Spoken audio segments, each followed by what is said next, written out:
All right. Welcome back to our second roundtable discussion today, the Realtor Roundtable. So we have lots of Realtor superstars that are in all different parts of town and dealing with all different types of buyers and sellers. And so you're going to hear directly from the horses' mouths today. Sorry, guys and gals, I'm going to call you horses. But here, kind of what's happening in the market. We're trying to just keep a pulse on the market so that you guys understand, you can't necessarily listen to what the news is saying. You maybe haven't bought or sold a house in years, so you don't really have an understanding of what this market is like. So that's our whole premise behind getting together weekly and just rehashing and hashing some of this stuff out so that we can share with you guys, and maybe you can learn something about real estate in the process. So what's it like last week? Since our last roundtable, what would you guys say the market is looking like in your opinion? And what are some of the hot topics that you think are great for discussion today? Seems like listings are starting to bubble up a little bit. People are talking about listings and talking to us about when are the best times to list. And of course, the answer is always now before everybody floods the market, and you have a better opportunity to get a better price on your product. Do you feel like the listing appointments that you're getting now are people that are ready to go? Or are they dipping their toe in? Or is it a mixture? I have two that are looking for the right home. And in my case, it's fortunate because neither need to sell to purchase. That's good. That's cute. So they're sort of looking for a semi-unicorn. It has to have a certain amount of bedrooms, pool for one of them, in specific school districts. So, but they're ready to go once that hits.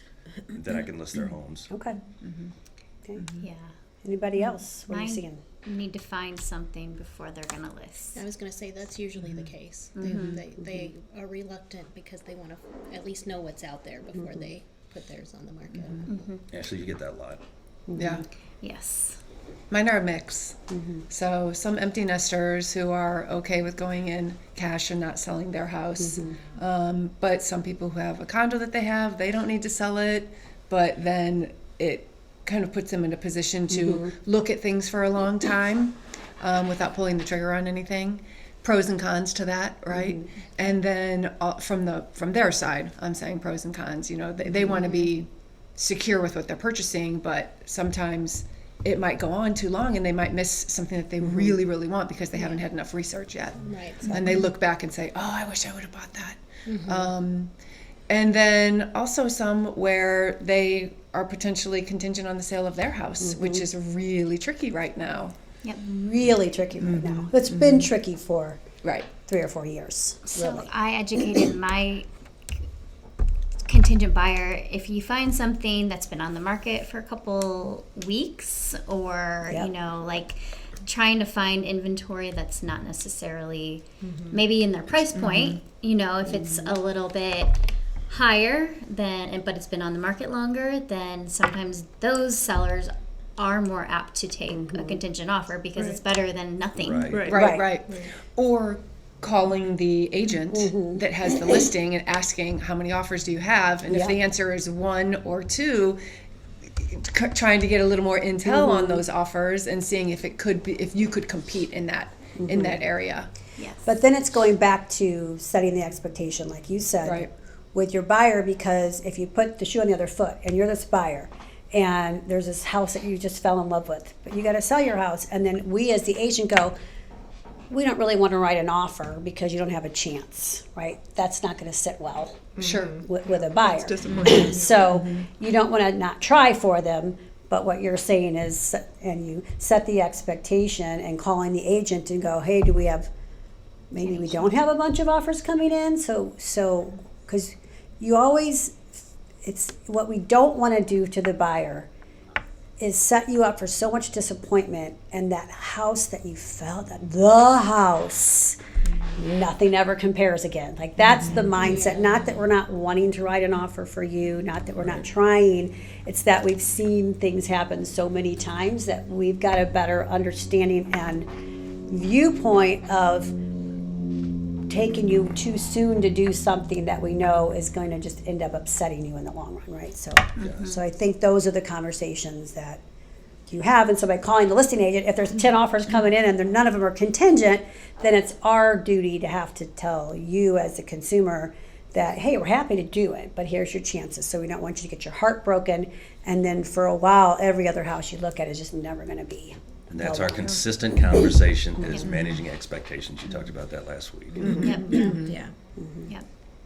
And maybe there's other scenarios too. If they need to sell to buy, maybe there's a family member you could live with in the interim. You know, if there's like a couple months in between. I know it stinks to put your stuff in one place and then have to move it again, but If it's for the financially, right house. financially that might Sometimes be the best way. there's a Yeah. means to an end. You've got to do something to make it work.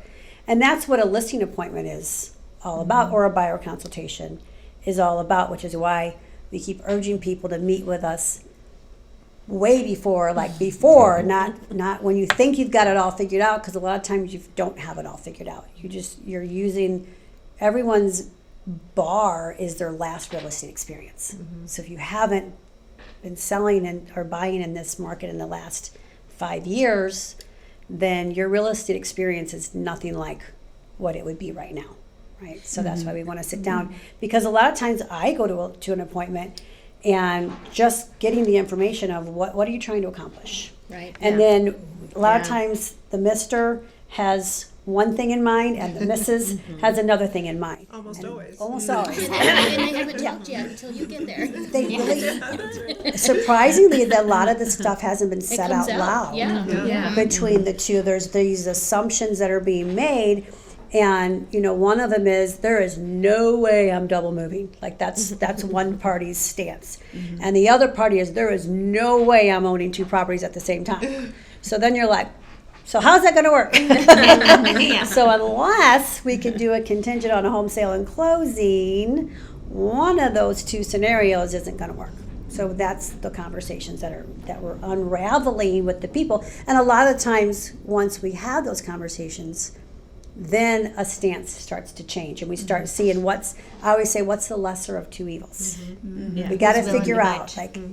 who's going to Then their head budge. starts to spin when we give them the options. There's like NAV cash. What is NAV Yep. cash? What does that mean? Right. So Because now there are more options for that, which is great. So it is really good to sit down and set those expectations. It's more of like being an advocate. Like you're not just selling Totally. a property. You're Yeah. you're helping them navigate this multifaceted. And sometimes Yes. being Yes. creative in doing it. Exactly. Like Yeah. finding Exactly. a creative way to. Very. Exactly. Right. But understanding their goals is paramount, and then kind of crafting a strategy to support that. And that's what I see, more conversation. We were in that like rush market for a long time where put a sign in the yard, it sold that weekend, they found something, like it was so fast.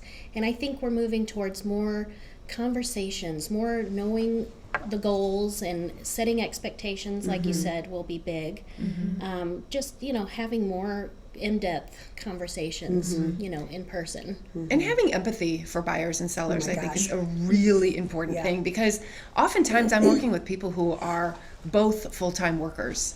Fully employed, both sides have 2, 3, 4 kids that they're managing schools and schedules and soccer, and they are booked from 5 o'clock in the afternoon until 10 o'clock at night, and then all weekend long. So it really is difficult for buyers, especially to get their home prepared. So anything that we can do to help them manage those prep lists and offer vendor lists, and Right. really anything that we can do to take a little bit off their plate, just a little bit, to help point them in the right direction. That's what I always say too. It's like, let us come in before you think you're ready. Yeah. Like if you're just starting the conversations, go ahead and let us come in, because we can help either give you the punch list of things or put your mind at ease. Because as homeowners, you think people are going to be in my do all house, this everything has to be perfect, Yeah. and it's not the case. We can help Yeah. guide you Yeah. to do the. and show how we add value as well, because a lot of times they're referrals. So that seller sees us just like the other agent at first. Yeah. And we have to sort of show them how Earn their the experience, and trust, we can yeah. earn their trust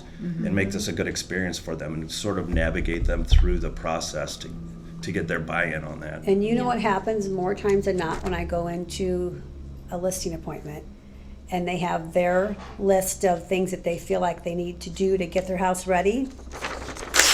right? Exactly. I'm usually like, no, these are the things. Yeah. These right now we don't have to focus on. So it's not that we're coming in to tell you to do more things. Occasionally we do. But more than not, we're going to take things off your list Exactly. because you're going to obsess about something that we know the buyers aren't going to care that much about. So we would rather focus you on the things that are going to move the needle the most instead of overwhelming you with all the little things. Would you not agree? 100%. Totally. Yeah. Because with low Absolutely. inventory, Yes. you know, a buyer only has so Right. much to Right. choose from, and a seller may think I need to paint this wall or get this, and a buyer probably just doesn't even care. I almost joke, it's kind of not a joke. There was a moment there where I was like, you don't even have to clean your house. Yeah. Much less, Yeah. I much think we less all had do a all buyer the that bought one things, that wasn't you know? Yeah. in the Yeah. market, for sure. How did I sell that? Right. Yeah, we've right. seen some crazy ones that we were like, wow. Yeah. No- So, no so what do problem. you think is the hardest things for people to understand right now, to have a full understanding of? Is there anything that comes? Well, there's so much like with sellers. In my neighborhood, there's a house that they're trying to sell for 1.3 million. It's vacant and it has bright orange kitchen. Now, if you want to get the premium price on a house, we have to somehow gently let them know what the value of that is. Lori, you do that a lot. Yeah, absolutely. And if you're trying to get a premium for your house, what are the things that that we do in this market to make sure that you get the top value for that home? You gave a There's prime balancing example. act. Yeah, you gave a prime example of some don't need to be painted. Right. Right. But at 1.3, they Bright probably orange is should. a neutral. Yeah, Yep. yeah. Yeah. The other thing to encourage sellers to do is if they're in a neighborhood that has had a few listings or they have some nearby.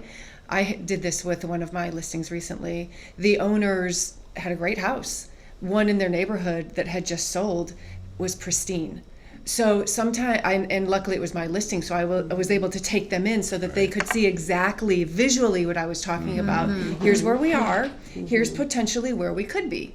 So if you want to operate kind of on the same levels here, you want to get the biggest bang for your buck, but you also are going to have to put a little work into it if you want to reach that high price. If you don't want to reach that high price, and some sellers don't, they're okay with a certain price and not putting any time and effort into their house. Yeah. Yep. That's Yeah. okay too. Then here's the number we're looking at for that.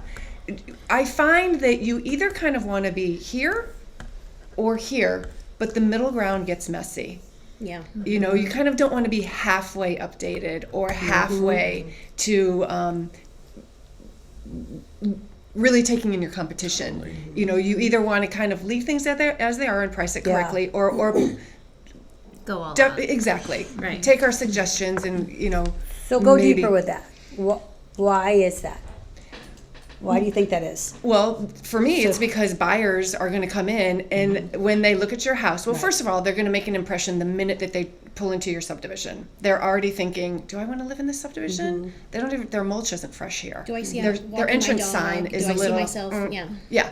Are there sidewalks? I have kids. Can I do this without sidewalks? They're already prejudging if they're going to like or not like this house, and they're already have ding, ding, ding, ding dollar signs going off in their head as they approach your house. So the minute that they look at your house, they're making judgments already.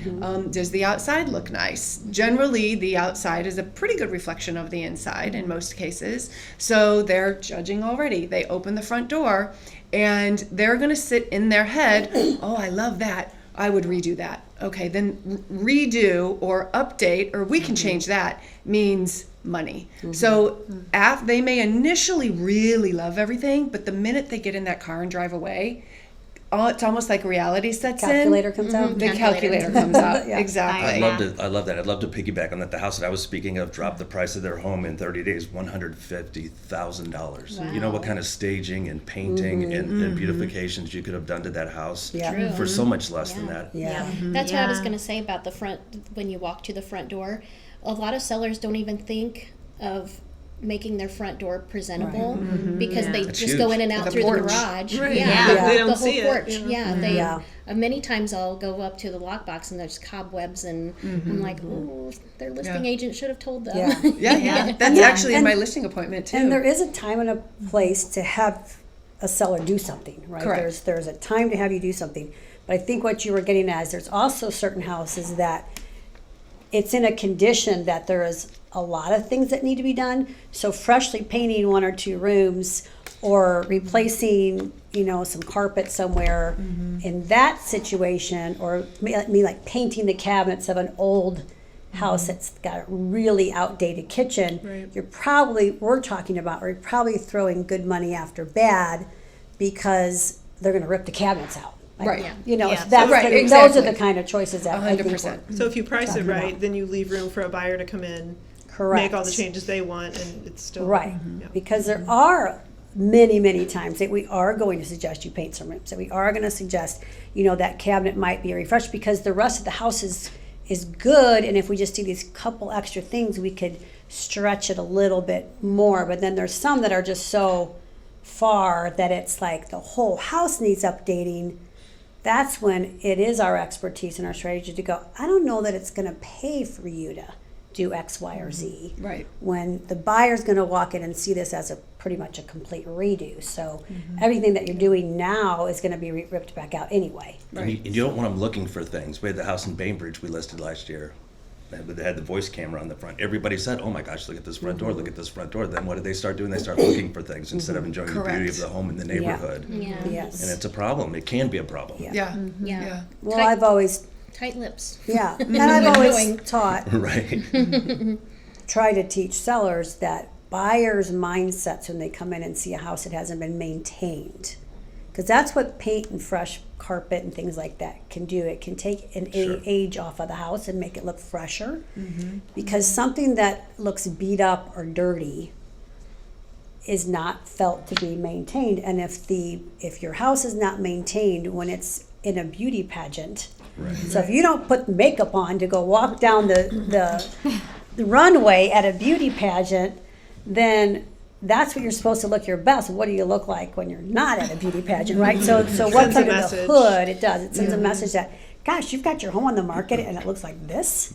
Like, what have you done to the furnace? What have you done to the hot water heater? What is your roof looking like? Like, what are some big things that if you can't even clean the corners of your, and you live like this, and what's it like behind the walls? I think that's the mindset that buyers jump to that conclusion. That's why cleanliness usually, is important even on houses that do need, some other updates and things like that. Would you not agree? I Oh, agree. yeah. Absolutely. I also feel kind of along those lines with first-time home buyers when they haven't owned a home before and they maybe lived in a rental that wasn't maintained very well. Sometimes these first-time home buyers, the flipped houses that I call it lipstick on a pig, where it looks when you first open the door, it's got new flooring, it's got fresh paint. Yeah. But then again, that's when we go back to being an advocate for these people and like, okay, but what about the roof? What about the HVAC? Like the big ticket items that are going to cost you. Yeah. Flooring, Yeah. there's various prices for flooring that you can do. Kitchen cabinets the same way, like depending on, your DIY skills. But talking to them like, okay, it's got fresh paint and they've replaced that board on the deck, but the rest of it's What else? not that great. It's the Right, right, bones right. that's important. Right. It's better to not look at all the aesthetics as a new buyer if you don't understand. Yeah. Right. You need to know that is it safe? Yes. Like for me to live in this house over did I have a nice painted kitchen cabinet or new floor or And something and like that's where that. that trust in us Yeah. comes into play. Like they have to trust us to say, okay, this one, Grandma and Grandpa owned it, for 50 years and maintained it pristinely. It might have, yellow walls or shag carpet in a room, but that's not a big deal. They, Right, they right. really loved Look a the little house and they deeper. took really good care of it. One owner home, It all comes down to how it's priced. Yeah. Yeah. Sometimes the pricing right now is so tricky because people are some listings are trying to push price and some listings are priced perfectly, maybe even a little under. But when you go to run the comps, you can, where the trust factor comes The in numbers is don't lie. the numbers don't lie, and here's where everything else nearby has landed about at a list price. Here's where this one is. Ultimately, things are going to sell for what people are willing to pay for them. But are you willing to pay this much for this? There's, you love it. It's priced a little high, comparatively speaking.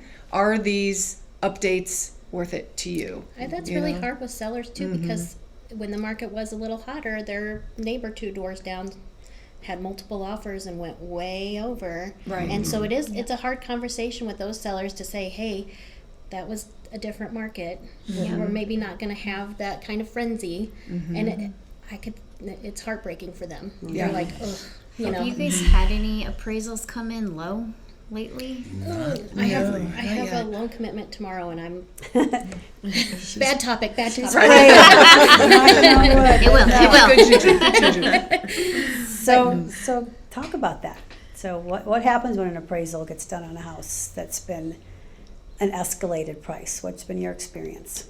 Knock on wood, I think last year all of mine did appraise out, which some I was a little shocked. Because it went a little over, and yeah, I mean, I in years past I did have some that didn't appraise out, and thankfully though, like the buyers never walked, because we could always kind of pull it together. Right. But So for anybody that doesn't know what happens with appraisals, if there is a contingency for an appraisal on the contract that you wrote, then if the appraised value comes in less than the sale price that you agreed to pay for, then you could potentially go into negotiations with the sellers. So that's kind of what we're talking I about. love what Lori said last week to tie into that is if you have a good relationship with the other agent, if you play nice, get to know them, talk to them, you know, what are your needs, where do we need to be at versus just, you know,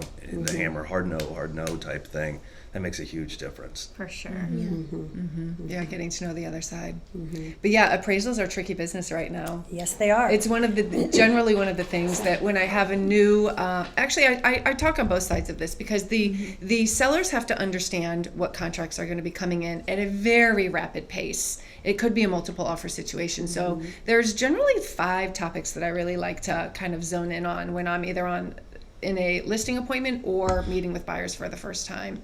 And we talk about these often internally, but it's earnest money, purchase price, appraisal, financing, and inspections.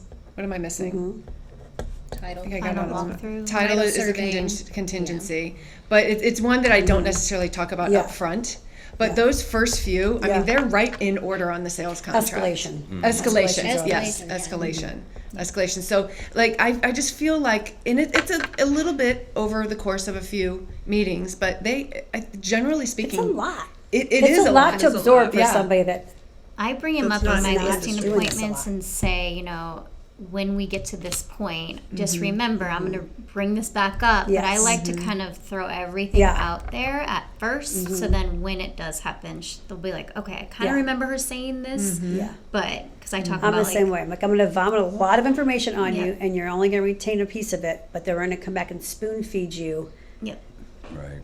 through the sections of the contract that those are going to apply. As we go Right, along. right. These are the big negotiation items, because you're Yes. going to see these on your contracts. So I even will show them an inspection notice, so they'll, you know, because a lot of people haven't been Good through idea. this in a Yeah, that's a while. great So idea. I'm like, okay, this is what you're gonna expect to see, and this is how we have to respond. So, you know, Well, we can Smart. break that is down good. each one of these over the next couple of weeks, but real quickly, let me ask your opinions on, speaking of inspections and appraisals, how often are you seeing them part of the offer or not part of the offer? They're all back Right in. now. back Like in. right They now. seem to be That's what I back think in. too. back in. So you think they're back in for everything you've For the been most seeing? part. Back in with language. With language. It always depends on the property. If you've got one of those hot tickets, you can kind of rest assured that you might have something, but most of the time they're included. So then you just threw out with language. So let's tackle for today inspections. Inspections, Okay, so we'll do that, and then we'll come back and You know, circle back as to the ones. a buyer's agent, if I'm working with a buyer, I try to set the expectations that it's a report card, not a to-do list. And try to manage through that process and what are the important items and how do we want to manage that.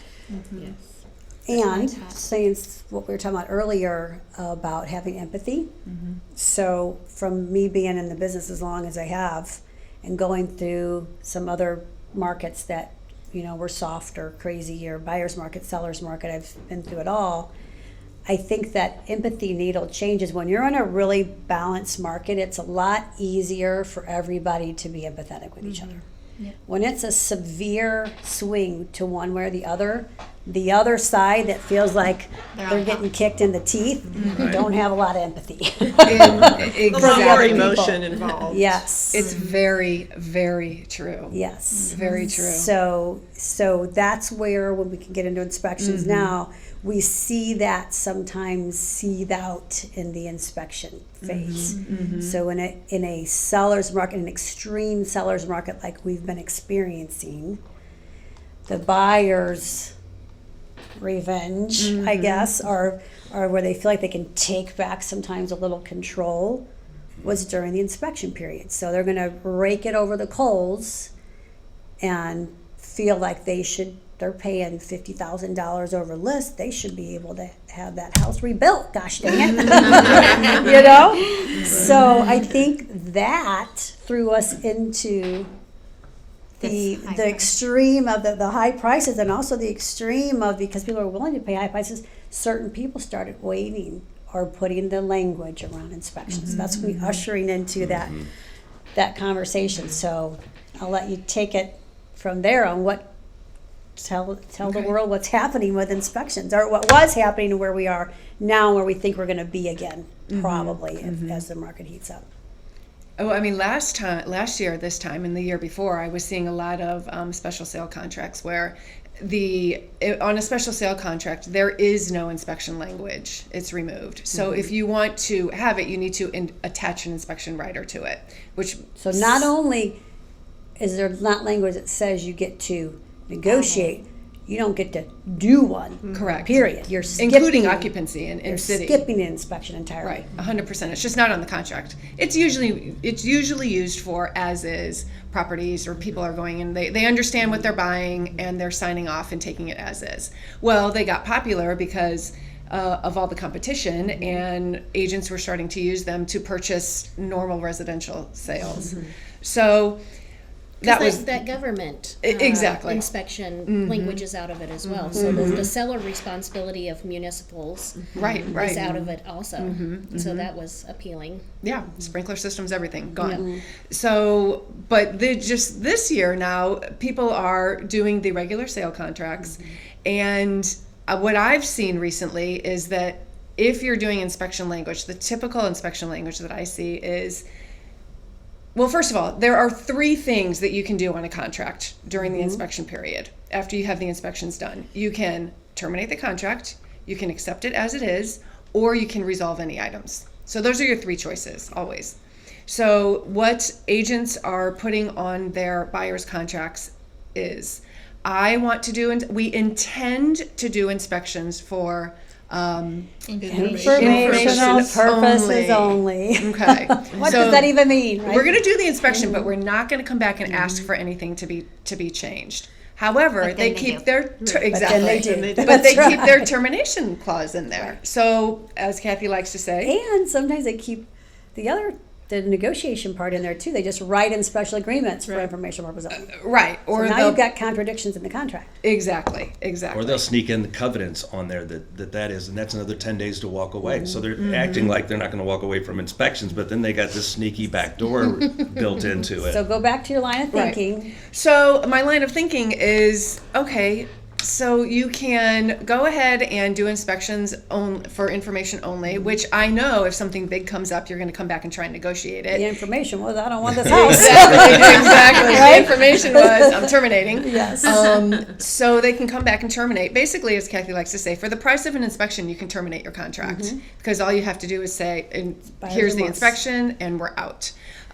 So what happens is they get the inspection done. Maybe a few items came up that they did not particularly think were going to come up, which is generally what happens during an inspection. And now they have items that they're not happy with on the house. They either want to walk away or they want to resolve these items, even though they said that they weren't going to. So you have to go back to the seller and, explain these things, which hopefully you've already done during your listing appointment and during the contract stage. But it really opens you up to we know that it's not for information only. We know that if there's big tickets, you're going to come back. So what a lot of people aren't doing is removing that termination clause and saying, we will only ask for resolutions on inspection items X amount and over, 2,000 and over, 3,000 and over, 5,000 over, however much, I call it your stomach price, whatever your stomach price is that you can tolerate.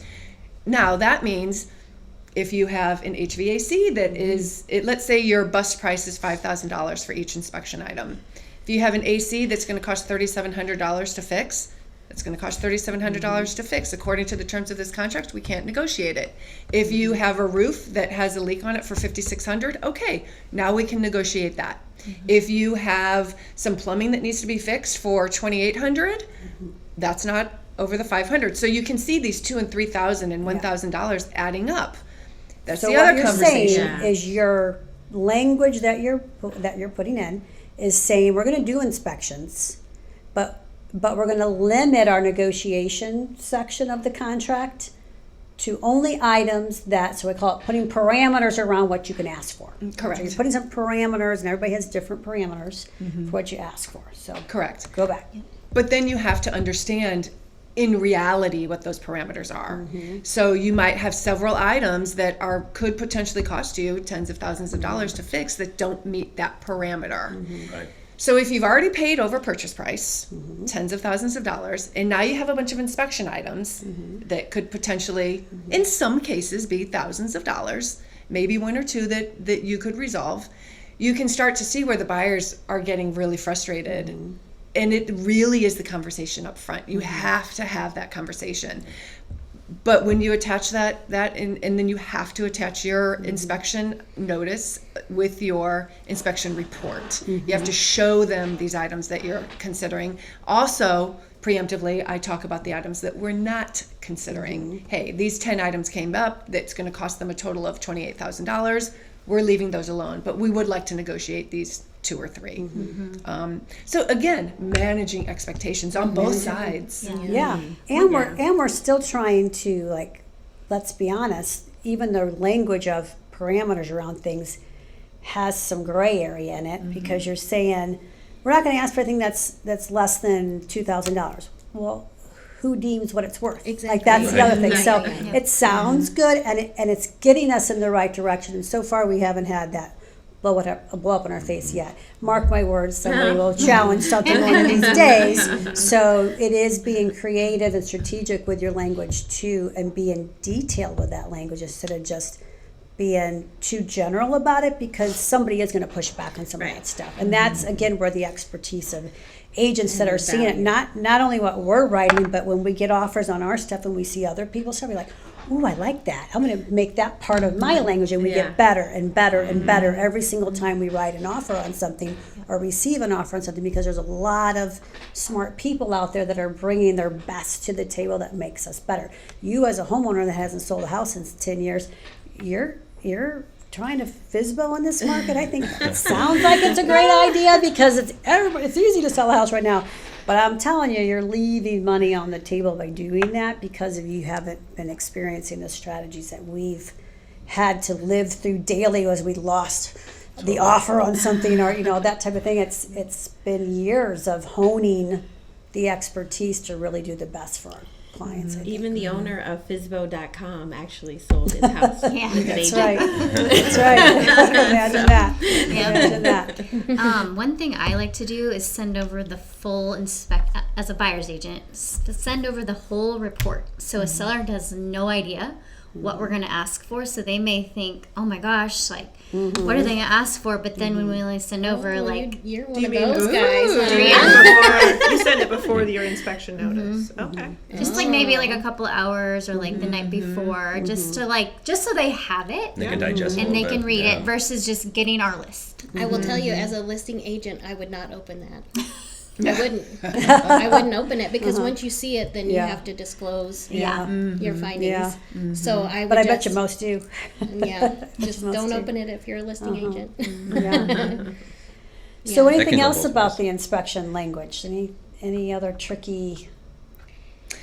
I think things you that- always include, even if you do take your termination clause out, I always say that if there is a structural or environmental Correct. issue, Correct. then we are still able to walk away. Because Yeah. you want your buyer to get this house that they've fallen in love with, but you For don't want it to safety. come back a year later and have issues with structure. So as I say, it's the stomach price. Like, you just have to beware, and here's how the market is, and and also you can mess with the number of days for having inspections done Yes. and resolving them if you're going to resolve anything. Yes.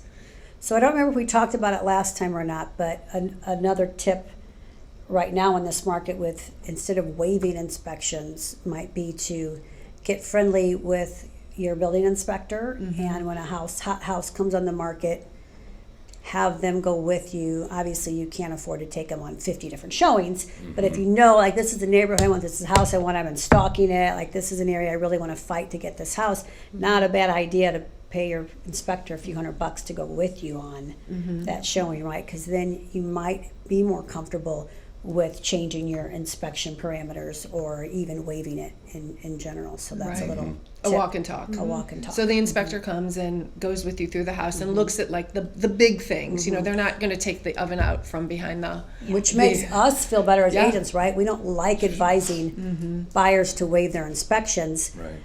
but ultimately it's the buyer's decision. If they have to do those things to win the house and they can stomach it, great. But as agents, we're like, a little bit, like, it's a risk. Yeah. So the walk and talk is a way to minimize that risk a lot. I think another thing too is knowing how long that homeowner has lived there, because if they have only lived there maybe under 5 years, Yeah. and if they had had an a great inspection, hopefully Yeah. nothing major in under 5 years would have happened. Right.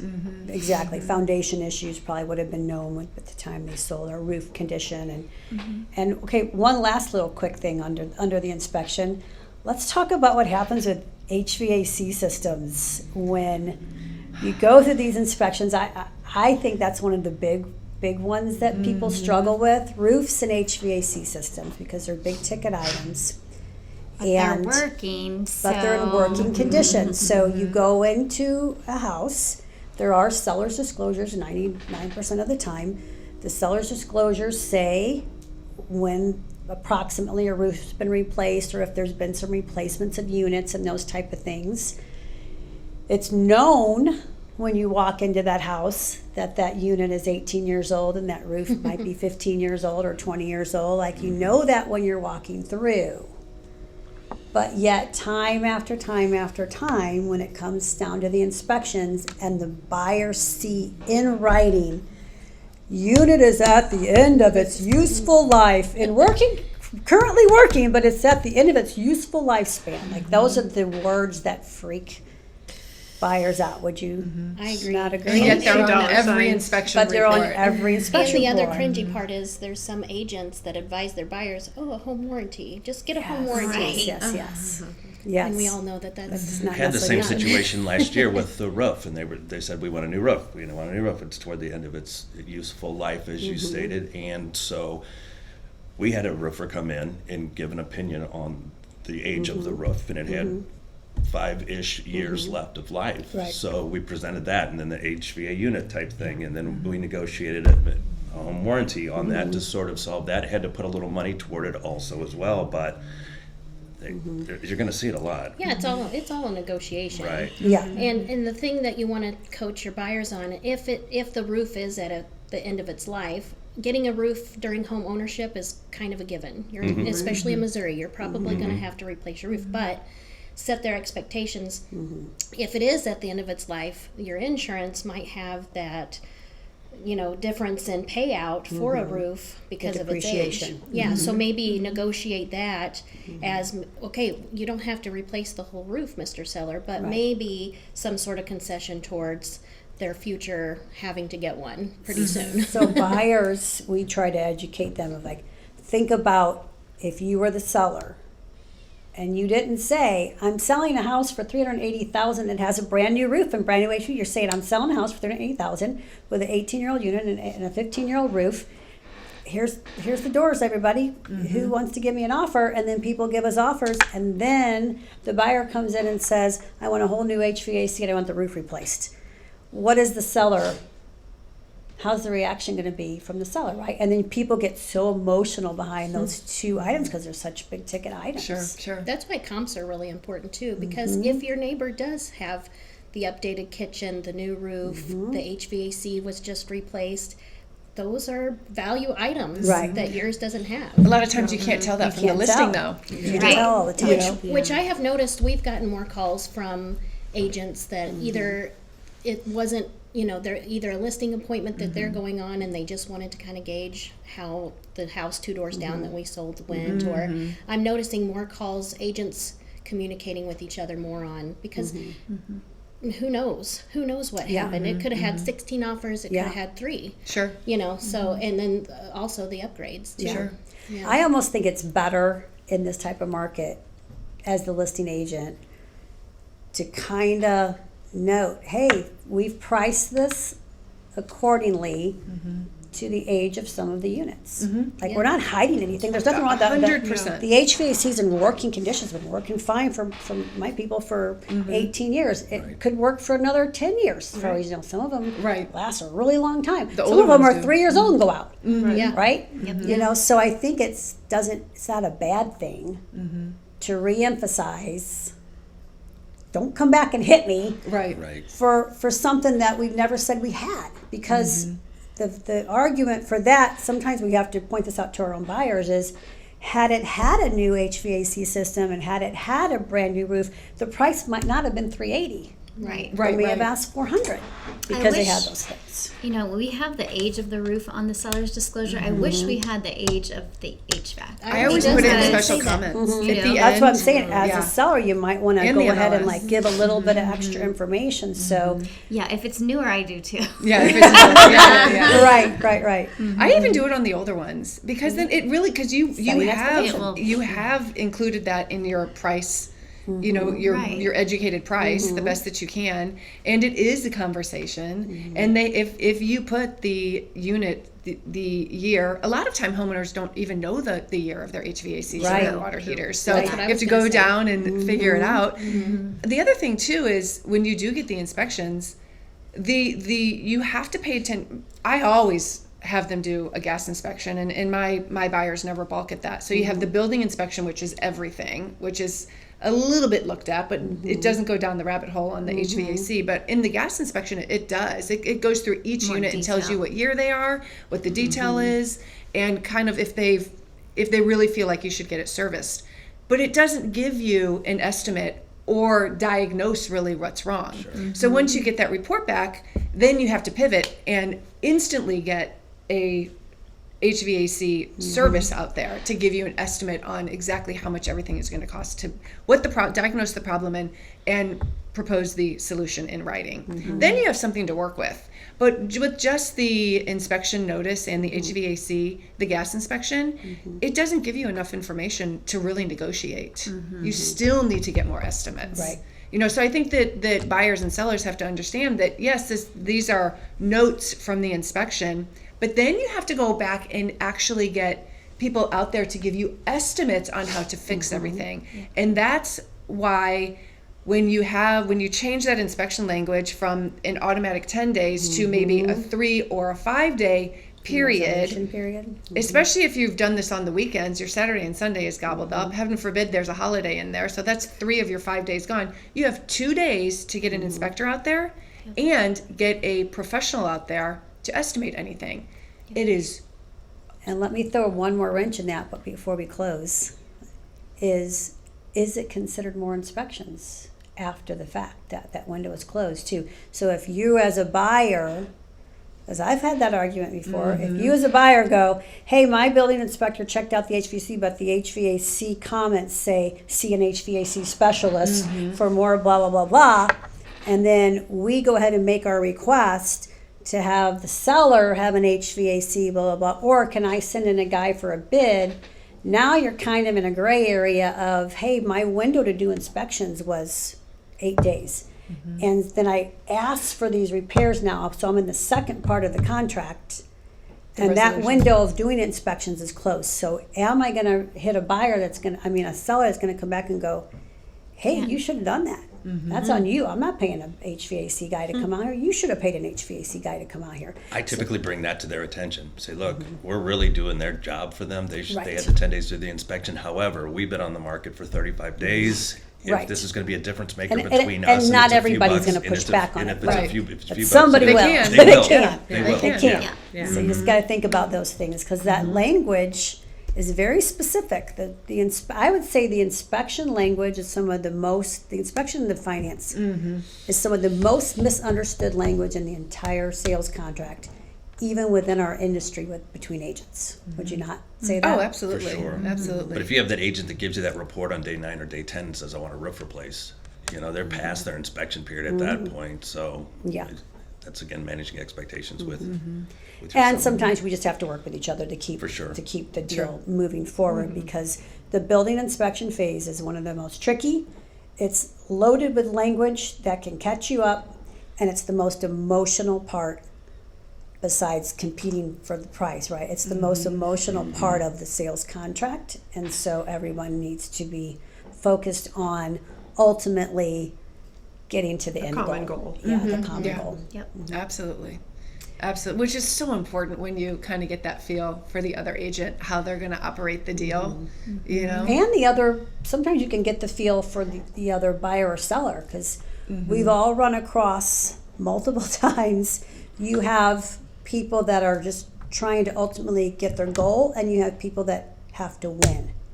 Yes. Mm-hmm. Yeah. And there's two Good different point. types of strategies depending on, are we working with the mindset of I gotta win or I don't want to spend the money type thing. And I think this that can be last tricky. market we had with the frenzies brought out the I must win in a lot of agents.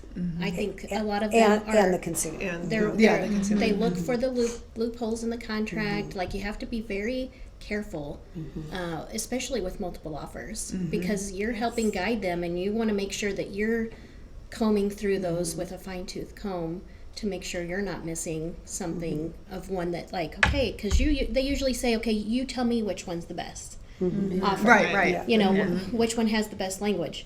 Well, you just have to fine-tooth comb. To dig deep. Yeah, dig deep. Yeah. Any last thoughts, words of wisdoms on inspections before we wrap up today's roundtable? Because we have earnest money to talk about. We have purchase prices and escalation clauses. I think we can probably loop those two together. We've got to get into the appraisal deeper, definitely in the finance contingency. Those will all be new topics coming up in the next few weeks. So bring us home on inspections. Anything else, guys? We'll get you there. I We think I was promise. going to say it sounds like it's emotional, but we're going to get through it. That's right. Well, we're not as For emotional. Yes. Right. for both sides. Yeah. For both sides, Yeah. buyer and sellers. Those sellers that have lived in their houses a long time, that meticulously have maintained it, when they get a 35-page inspection report, like a little insulting. I'm going They to feel use. Yeah, You they taught feel me something today because I'm going to take an inspection notice and a report, just so they can kind of see, like, it doesn't mean your house is bad because there's 35 pages of things, you know. So that's a good idea. A lot of it's just the CYA language Yeah. of the inspection itself, and none of it is bad. Right. It's just a description. Education of the house. Yes. And there's always so much to learn in the inspection reports as well. Like each one that I read, I'm like, oh, interesting. Well, we had a couple new faces at today's roundtable, so before we close, everybody say their name again. Go around the table. Let's start with Ms. Kendall Winton. Ashley Dorman. Angela Algani. Kathy Helvig. Laurie Soleil Enea. Stacy Curran. And Curtis Blackford. And thank you guys. We've concluded a lot of information today on, well, we've talked about a lot of things, but we ended up on the inspection part. This is how right. it normally So, is. We kind of like this is how ping we roll. pong. This is what we do. So, till next week. Good